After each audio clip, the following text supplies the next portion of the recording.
Hello friends, welcome to India education hub. India education hub में आपका स्वागत है। मित्रों, मैं हूं सिद्धार्थ। आज हम डिस्कशन करेंगे जनरल स्टडीज़ पार्ट 28 के बारे में। इसमें आपको 15 क्वेश्चन करवाने वाला हूं जो कि बहुत ही इंपॉर्टेंट रहेंगे आपके एग्जाम की दृष्टि से। मित्रों, अगर आपने चैनल को सब्सक्राइब नहीं किया है तो सब्सक्राइब कर लीजिए और अपना फीडबैक जरूर दीजिए। फीडबैक देना बिल्कुल भी मत भूलिए। वीडियो आपको कैसा लगा उसके बारे में आपको ज़रूर बताना है और आप अपना स्कोर भी बताइए कि आपके कितने आंसर सही हैं। चलिए स्टार्ट करते हैं। पहला क्वेश्चन है, Akbar was years old when he become emperor. Akbar कितने वर्ष की आयु में सम्राट बना? ऑप्शन है 16 साल, 19 साल, 13 साल या 10 साल। तो उसका सही उत्तर हो जाएगा ऑप्शन सी, 13 साल। कोई कोई पुस्तक में आपको 14 साल भी दिया होगा, लेकिन वो आंसर सही नहीं है क्योंकि अकबर का जन्म हुआ था अक्टूबर अक्टूबर 1542 में, अक्टूबर 1542 में, और ये राजा बना था 1556 में, फरवरी 1556 में। तो पूरा 14 साल का नहीं हुआ था, 13 साल का पूरा हो गया था, 14वीं साल में चल रहा था, एक तरह से बोल सकते हैं। तो अगर पूछा जाए कितने साल की आयु में बना, तो 13 साल की आयु में बन गया था। 14 साल का पूरा नहीं हुआ था क्योंकि हम जब तक वो पूरा नहीं होगा तब तक हम ऐसे नहीं बोल सकते कि वो 14 साल की आयु का था। इसीलिए सही आंसर अगर आप देखें तो 13 साल ही होगा, माफ कीजिएगा। तो राजा कब बना था? 1556 में।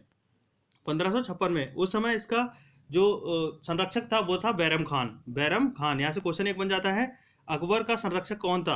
अकबर का संरक्षक कौन था? तो बैरम खान, बैरम खां। 1556 में पानीपत का द्वितीय विश्व युद्ध हुआ था, जो कि हुआ था अकबर एवं हेमू के मध्य, एवं हेमू के मध्य। हेमू का पूरा नाम है हेमचंद्र विक्रमादित्य। हेमू के मध्य, हेमू अफगानों का प्रतिनिधित्व कर रहे थे और जिसमें अकबर की विजय हुई। नेक्स्ट क्वेश्चन है question number 2, Sultan Mahmud was a ruler of. Sultan Mahmud कहाँ का शासक था? ऑप्शन है पर्सिया, पर्सिया जिसे हम बोलते हैं। देखिए, पर्सिया का काफ़ी कन्फ्यूजन रहता है। पर्सिया को हम बोलते हैं फारस, और फारस बोलते हैं ईरान को। आधुनिक ईरान को ही हम फारस बोलते हैं, ये ध्यान रखना। आधुनिक ईरान को हम फारस बोलते हैं। कहीं आपको लिखा होगा फारस की खाड़ी, तो ईरान की खाड़ी हम बोल सकते हैं एक तरह से। तो जो फारस है उसे हम पर्सिया या फिर ईरान बोल सकते हैं। गजनी, गजनी है अफगानिस्तान में। तो यही आपका बिल्कुल सही उत्तर हो जाएगा। तो सुल्तान महमूद शासक था वो गजनी का शासक था। गजनी वही जगह है जहाँ से महमूद गजनवी आया था भारत। इसने शासन किया था 997 से 1030 तक। जो सुल्तान महमूद था उसने शासन किया था 997 से 1030 तक। अगला प्रश्न की तरफ चलते हैं। अगला प्रश्न है question number 3, as the river enters the plains it twists and turns forming large bends known as. जो जो नदी होती है, जो जब वह मैदानी क्षेत्र में प्रवेश करती है तो वह मोड़, जब नदी मुड़ती है या मोड़दार मार्ग को हम पर बहने लगती है तो हम उसे क्या बोलते हैं? जब नदी मैदानी क्षेत्र में प्रवेश करती है तो वह मोड़दार मार्ग पर बहने लगती है, तो उस मोड़दार भाग को हम क्या कहेंगे? ऑप्शन है क्रुक्स, क्रुक्स को हम बोल सकते हैं मोड़। बी है फ्लैक्शंस, फ्लैक्शंस को हम बोल सकते हैं वक्रता। वक्रता का मतलब होता है घूमा हुआ या मोड़ ही एक तरह से होता है। राउंड्स, राउंड्स को हम बोलते हैं वक्र या मींडर्स, मेंडर्स, ये स्पेलिंग मिस्टेक है, DERS होगा। मेंडर्स, मींडर्स को हम बोलेंगे बिसर्प, बिसर्प। तो यही आपका सही उत्तर हो जाएगा, मेंडर्स, बिसर्प। मेंडर्स होता क्या है? देखिए, मेंडर्स होता है जब नदी है, यहाँ से जैसे मान ली नदी आ रही है और जब मैदानी क्षेत्र, ये पहाड़ है, पहाड़ से जब नदी निकलती है तो ये मैदानी क्षेत्र में आई। जब मैदानी क्षेत्र में जब नदी आएगी तो अगर कहीं पर जब भी मोड़ पड़ेगा तो नदी वहाँ पर चौड़ी हो जाएगी। ये ध्यान रखना, नदी चौड़ी हो जाएगी। कैसे? कोई नदी अगर जैसे बहती हुई आ रही तो यहाँ पर जब नदी आएगी तो चौड़ी हो जाएगी। चौड़ी क्यों हो जाएगी? नदी का जब बहाव होगा, बहाव की दिशा में नदी मोड़ पर टकराने लगेगी स्थल भाग से। जब स्थल भाग से टकराएगी तो वहाँ पर कटाव चालू हो जाएगा। जब कटाव चालू हो जाएगा तो मोड़ पर नदी हमेशा चौड़ी मिलेगी आपको, और वहाँ पर गहरी भी होती है। नदी मोड़ पर चौड़ी और गहरी होती है, ये ध्यान रखिएगा। तो उस भाग को हम क्या बोलेंगे? बिसर्प या मींडर्स। क्या बोलेंगे? मींडर्स या बिसर्प। अगला क्वेश्चन है question number 4, which of the following is not among the 3 main cases classes of algae. निम्नलिखित में से कौन सा शैवाल के 3 प्रमुख वर्गों में से नहीं है? या जो शैवाल है, शैवाल के 3 प्रमुख वर्ग दिए हैं ऑप्शंस में, उनमें से कौन सा वर्ग ऐसा है जो नहीं है? ऑप्शंस है क्लोरोफाइसी, रोडोफाइसी, फियोफाइसी या जिम्नोस्पर्म। तो इसका सही उत्तर हो जाएगा जिम्नोस्पर्म। जिम्नोस्पर्म शैवाल का भाग नहीं है। जिम्नोस्पर्म शैवाल का भाग नहीं है। अगर क्लोरोफाइसी की बात करें तो इसे हम बोलते हैं हरे शैवाल। कैसे शैवाल? हरे शैवाल। रोडोफाइसी को हम बोल सकते हैं लाल शैवाल, लाल शैवाल। और फियोफाइसी को बोलते हैं भूरे शैवाल। फियोफाइसी को हम बोल सकते हैं भूरे शैवाल। अगर हम एक एक चीज़ और देखें तो सब में आया है फाइसी। फाइसी एक स्टडी होती है शैवाल की। और जिम्नोस्पर्म क्या होता है? जिम्नोस्पर्म अलग अलग हो जाता है, वो शैवाल में नहीं आता। क्वेश्चन नंबर 5 है, if the force applied on the object in the direction opposite to the direction of motion the speed of the object. अगर हिंदी में ट्रांसलेट करूं तो यदि किसी वस्तु पर कोई बल लगाया जाता है या कोई वस्तु गति कर रही है, उसके विपरीत दिशा में बल लगाया जाए तो उस वस्तु पर क्या प्रभाव पड़ेगा या उस वस्तु की गति पर क्या प्रभाव पड़ेगा। ऑप्शन है इंक्रीज, इंक्रीज का मतलब होता है बढ़ती है या बढ़ जाएगी। बी स्टॉप्स या रुक जाएगी या रुक जाती है। डिक्रीज कम हो जाती है गति। या नो इफेक्ट या कोई प्रभाव नहीं पड़ता, तो इसका सूत्र हो जाता है डिक्रीज या फिर कमी हो जाती है, गति में कमी हो जाती है। कमी क्यों हो जाती है? अगर मैं डायग्राम के माध्यम से समझाऊं, जैसे मान लीजिए कोई बॉल है, कोई गेंद है या कोई पहिया है, उस पर इस दिशा में तीर की दिशा में कोई बल लग रहा है, तीर की दिशा में गति करती हुई जा रही है, तीर की दिशा में गति कर रही है। अब इस पर कोई बल लगने लगा विपरीत दिशा में, उल्टी दिशा में। मान लीजिए यहाँ पर कोई लकड़ी का हमने कोई लकड़ी रख दी या फिर हमने हाथ से रोक दिया, तो उस पर हमने बल लगा दिया विपरीत दिशा में, तो उस वस्तु की गति क्या होगी? कम होगी। कम कैसे होगी? जैसे मान लीजिए आपकी मोटरसाइकिल है या आपकी साइकिल है, आप जा रहे हैं इस दिशा में और आपने ब्रेक लगाए, तो आपकी जो ब्रेक लगेगा तो उसकी गति क्या होती है? कम हो जाती है, विपरीत दिशा में बल लग जाता है। तो वही चीज यहाँ पर है, विपरीत दिशा में जब बल लगेगा कोई वस्तु पर, गति करती हुई वस्तु पर विपरीत दिशा में अगर हम बल लगाएंगे तो उसकी गति कम हो जाती है, एक साथ नहीं रुकेगी। ये ध्यान रखिएगा, एक साथ नहीं रुकेगी कोई भी वस्तु। जैसे मान लीजिए कोई बॉल है, आप अगर हाथ से पकड़ लेंगे, बिल्कुल जकड़ लेंगे उसे, तो एक साथ रुक जाएगी। लेकिन उससे पहले अगर सेकंड का भी हम नैनो सेकंड निकाले तो उससे पहले क्या प्रभाव पड़ेगा? जब हमारे हाथ से टकराएगी उसकी गति कम होगी। तो वही चीज है, गति पहले डिक्रीज होगी, उसके बाद ही कोई वस्तु रुकेगी। क्वेश्चन नंबर 6 है, fire extinguishers emits with gas. जो फायर एक्सटिंग्विशर्स हैं उसमें कौन सी गैस भरी होती है, या जो अग्निशामक यंत्र होते हैं उनमें कौन सी गैस भरी होती है? ऑप्शंस हैं carbon monoxide, chlorine, carbon dioxide या ऑक्सीजन। तो इसका सही उत्तर हो जाएगा आपका कार्बन डाइऑक्साइड। कार्बन डाइऑक्साइड होती है। फायर एक्सटिंग्विशर्स होते क्या है? अग्निशामक यंत्र होते क्या है?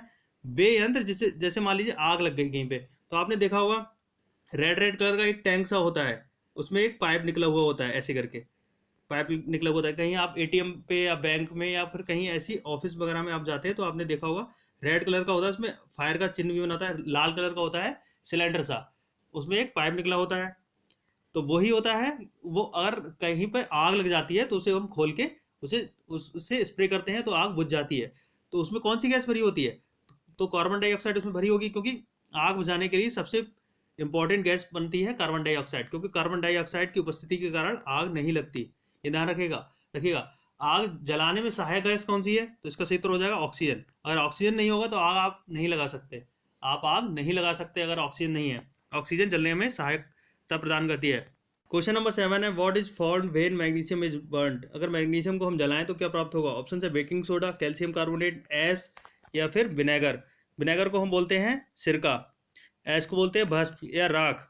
तो आपको राख प्राप्त होगी अगर आप मैग्नीशियम को जलाएंगे। और इसका इक्वेशन बनेगा 2Mg plus O2 equal to 2MgO। MgO O2 क्यों है? O2 किसी चीज को जलाने के लिए O2 की आवश्यकता जरूर पड़ती है। O2 मतलब ऑक्सीजन। पिछले क्वेश्चन में मैंने बताया था, क्वेश्चन नंबर 6 में। क्वेश्चन नंबर 8 है, हु डिस्कवर्ड फोटोन। फोटोन की खोज किसने की? ऑप्शन है George Crum, Albert Einstein, Henry Cavendish, Humphry Davy. तो इसका सही उत्तर हो जाएगा अल्बर्ट आइंस्टीन ने फोटोन की खोज की थी। फोटोन है क्या? एक प्रकाशीय कण है। फोटोन की खोज करी गई थी 1905 में, अल्बर्ट आइंस्टीन द्वारा 1905 में। इन्हें नोबेल पुरस्कार मिला था सापेक्षता के सिद्धांत के बारे में। ध्यान रखिएगा, सापेक्षता सिद्धांत के लिए नोबेल पुरस्कार मिला था 1921 में। 1921 में, जिसे हम बोलते हैं E बराबर mc²। क्वेश्चन बन जाता है E बराबर mc², सापेक्षता का सिद्धांत। क्वेश्चन नंबर 9 है, गोल गुंबज डिजाइंड बाई। गोल गुंबज का डिजाइन किसने किया? गोल गुंबज वाज डिजाइंड बाई। ऑप्शन है उस्ताद अहमद लाहौरी, जॉर्ज बिटेट, Henry Irwin, Yaqut of Dabul, Dabul के याकूत हिंदी में बोल सकते हैं। तो यही आपका सही उत्तर हो जाएगा याकूत ऑफ दावुल, दावुल के याकूत। गोल गुंबज है कहाँ पर? कर्नाटका में, कर्नाटका के बीजापुर में। ध्यान रखिएगा बीजापुर में, बीजापुर में गोल गुंबज है।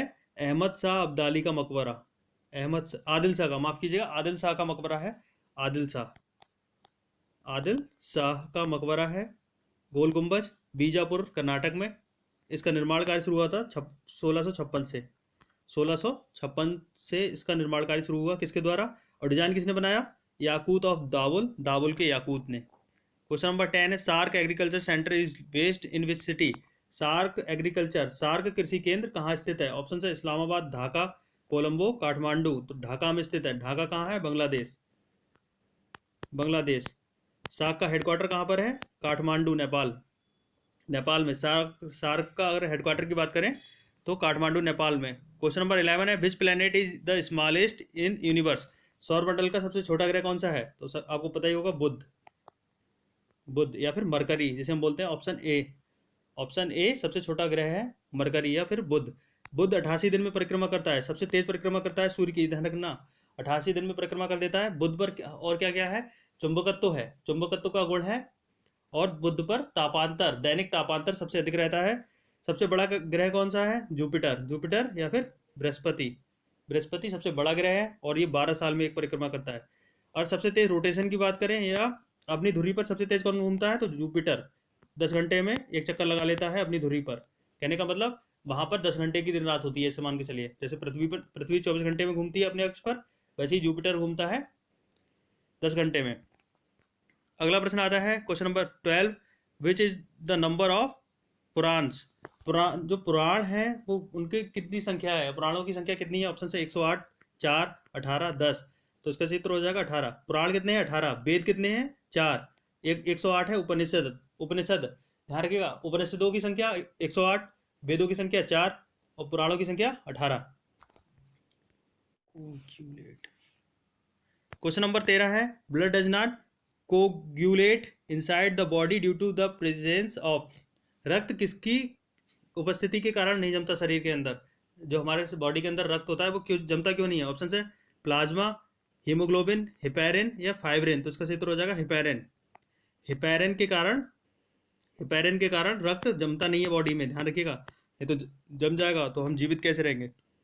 अगला प्रश्न है who is the following is known as father of zoology? Zoology के पापा कौन है? जूलॉजी के पिताजी कौन है? ऑप्शन है डार्विन, अरस्तु, हैकल, एडवर्ड जेनर। तो अरस्तु इसके जनक हैं, फादर हैं, पिताजी हैं, कुछ भी बोल सकते हैं। क्वेश्चन नंबर 15 है who was the founder of Mauryan empire? Maurya साम्राज्य का संस्थापक कौन था? ऑप्शन है चंद्रगुप्त मौर्य फर्स्ट, चंद्रगुप्त 2 या द्वितीय, बिंदुसार या नन ऑफ दीज। तो बिंदुसार है हर्यक वंश का संस्थापक। ध्यान रखिएगा बिंदुसार किस वंश का संस्थापक है? हर्यंक वंश का संस्थापक। चंद्रगुप्त 2 और चंद्रगुप्त मौर्य में आपको डिफरेंस करना है, पहचानना है। तो उसका सही उत्तर होगा, देखिए मौर्य वंश का संस्थापक कौन था? चंद्रगुप्त मौर्य प्रथम जिसने घनानंद को पराजित किया था, घनानंद को की हत्या करी थी और मौर्य वंश की स्थापना करी थी मगध पर। चंद्रगुप्त 2 कौन है? चंद्रगुप्त 2 है चंद्रगुप्त मौर्य, ये है मौर्य वंश से संबंधित। चंद्रगुप्त हैं गुप्त वंश से संबंधित, ये आपको पहचानना है। वीडियो यहाँ पे समाप्त होता है। कैसा लगा वीडियो? कमेंट करिए, शेयर करिए, सब्सक्राइब करिए चैनल को। धन्यवाद दोस्तों।